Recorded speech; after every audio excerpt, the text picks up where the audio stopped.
I'm a UK-based landscape photographer. I've been photographing landscape ever since I've been taking pictures, and I've been using filters for over 30 years for my landscape photography.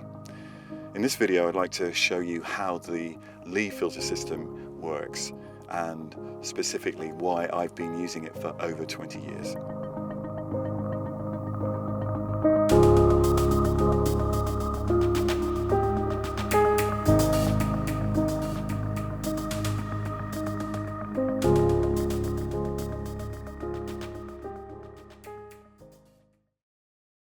So the foundation of the Lee system is the adapter ring.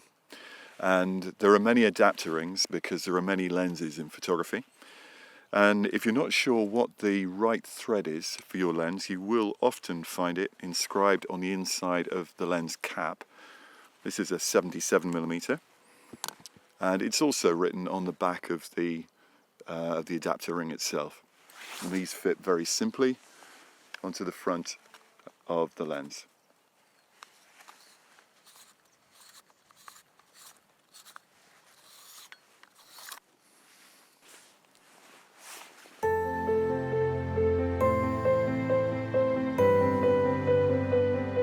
Essentially, there are two different kind of adapter rings in the Lee system. The standard adapter ring and the wide angle ring, which holds the filter holder a little bit closer to the lens itself. The idea of the wide angle adapter is to avoid vignetting with super wide and wide angle lenses. And generally they're considered essential for very wide lenses. That would be in the kind of 10 to 20, 21mm area on full frame. And also with APS sensor cameras. They fit in exactly the same way as the standard adapter ring. This is actually a 35mm lens, and you can use a wide angle adapter on any lens you like, but they are considered more essential for the super wides.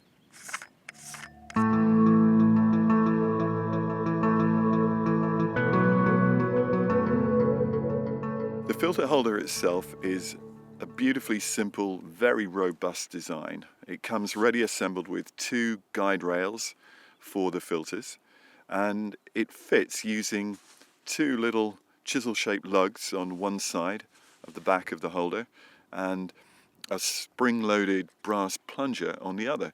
And that's the key really to fitting it on and off easily. It goes on like this.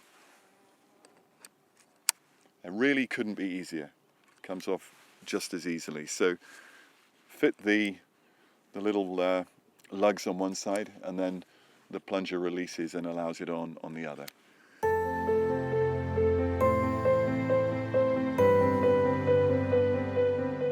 It's worth pointing out that I've actually had this holder here for nearly 20 years, and it's exactly the same as the current model, and it still works perfectly. So I think that's a real tribute to the robustness and the soundness of the design.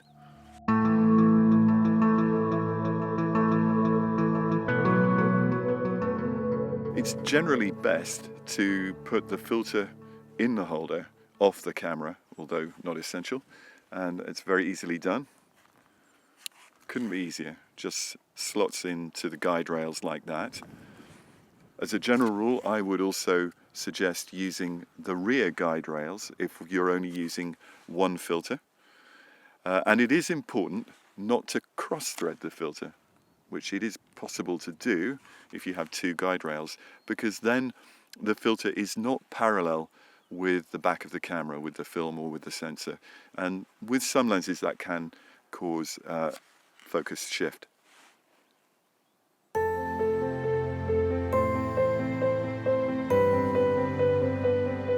A great strength of this system is that it's completely rotatable through 360 degrees. It's perfectly possible to use the filter inverted or from its side, or you can just clip a tiny corner if you need to, if there's a bright corner. So it's extremely flexible, it's extremely versatile, and it can be, the effect of it can be observed through the viewfinder at any time, as well as on live view, in fact.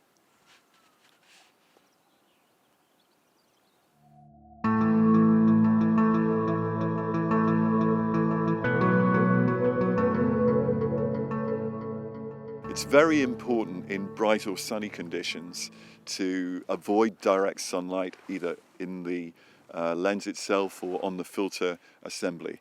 So I usually carry a black flag around for that purpose, just to cast a shadow. You can, of course, just put your head across it. The idea is to avoid flare or any kind of optical imperfections caused by direct sunlight.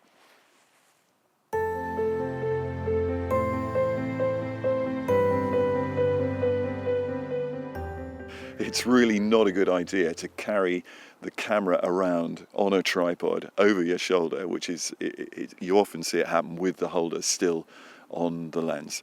So strongly recommend take the holder off if you're going to carry the camera around on the tripod.